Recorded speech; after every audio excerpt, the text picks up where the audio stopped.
Hi friends, அனைவருக்கும் வணக்கம். இன்றைக்கி நம்ம சேனலில் என்ன ரெசிபி பார்க்க போகிறோன்னா, ரொம்ப சுவையான முட்டை குழம்பு தான் ஃப்ரெண்ட்ஸ். இது ரொம்ப நல்லாயிருக்கும். இதுக்கு முதல்ல நான் 12 முட்டை வேக வச்சு தோலெல்லாம் எடுத்து வச்சுருக்கேன்.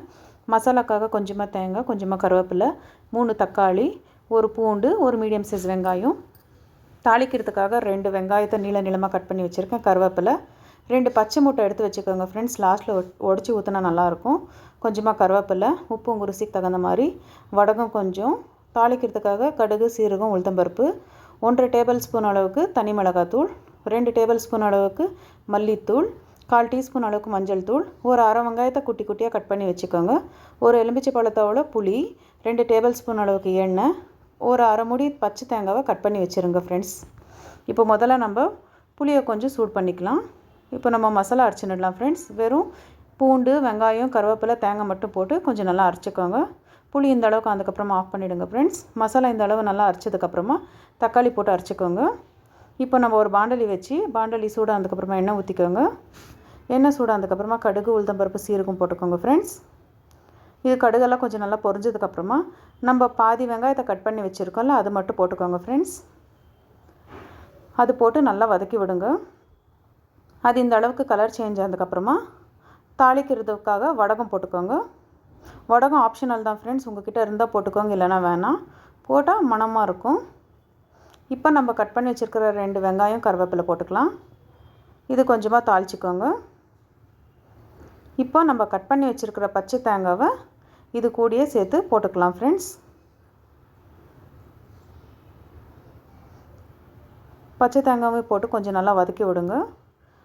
பச்சை தேங்காய் குழம்புல போடுறதுனால நல்லா சுவையாக இருக்கும் சாப்பிடும்போது.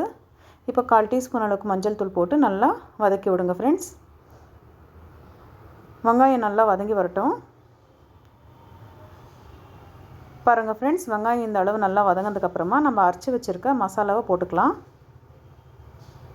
மசாலாவை இது கூட சேர்த்துட்டு நல்லா வதக்கி விடுங்க ஃப்ரெண்ட்ஸ். அதில் இருக்கிற பச்சை வாசனைலாம் போகிற வரைக்கும் நல்லா வதக்கி விடுங்க.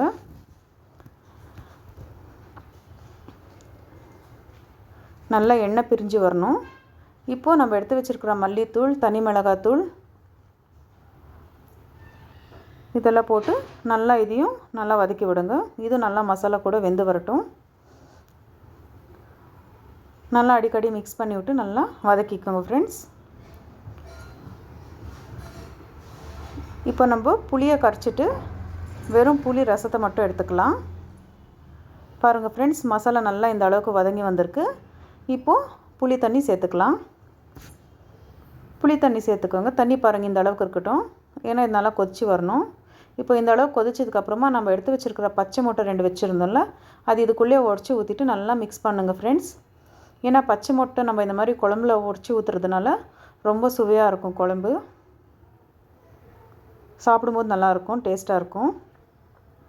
இப்போ இந்த அளவுக்கு நல்லா குழம்பு கொதிச்சதுக்கப்புறமா நம்ம வேக வச்சு வச்சுருக்கிற முட்டையெல்லாம் சேர்த்துக்கலாம். முட்டையெல்லாம் சேர்த்துட்டு நல்லா மிக்ஸ் பண்ணி விடுங்க ஃப்ரெண்ட்ஸ். நீங்கள் இதுக்கு முட்டை வேக வச்சு தான் போடணுன்றது இல்லை ஃப்ரெண்ட்ஸ். நீங்கள் வேணுமென்னா உடச்சி கூட ஊற்றிக்கலாம். ஆனால் உடச்சி ஊற்றுனீங்கன்னா மிக்ஸ் பண்ணக்கூடாது. ஒரு 10 நிமிஷம் அப்படியே மூடி போட்டு மூடி வச்சிடணும் ஃப்ரெண்ட்ஸ். இப்போ இது ஒரு 10 நிமிஷம் மூடி போட்டு மூடி வச்சிடலாம். இப்போ ஒரு 10 நிமிஷம் நல்லா வெந்திருக்கு. இப்போ பாருங்கள், எண்ணெயெல்லாம் பிரிஞ்சு வந்திருக்கு மேலே. இப்போ நம்ம கட் பண்ணி வச்சுருக்கிற கொத்தமல்லி தூவிட்டு ஸ்டவ் ஆஃப் பண்ணிடலாம் ஃப்ரெண்ட்ஸ். அவ்வளோதான் ஃப்ரெண்ட்ஸ், ரொம்ப சுவையான முட்டை குழம்பு ரெடியாக இருக்குது. இது சாப்பாட்டு கூடலாம் ரொம்ப நல்லாயிருக்கும். நீங்களும் இந்த ரெசிபியை உங்கள் வீட்டில் செஞ்சு பாருங்கள் ஃப்ரெண்ட்ஸ். ரொம்ப அட்டகாசமாக இருக்கும். இதே மாதிரி நம்ம சேனல் பார்த்துட்ருங்க ஃப்ரெண்ட்ஸ். உங்கள் சப்போர்ட் எப்போவுமே இதே மாதிரி இருக்கட்டும். மறக்காத நம்ம சேனல் சப்ஸ்கிரைப் பண்ணிக்கோங்க ஃப்ரெண்ட்ஸ். ரொம்ப நன்றி.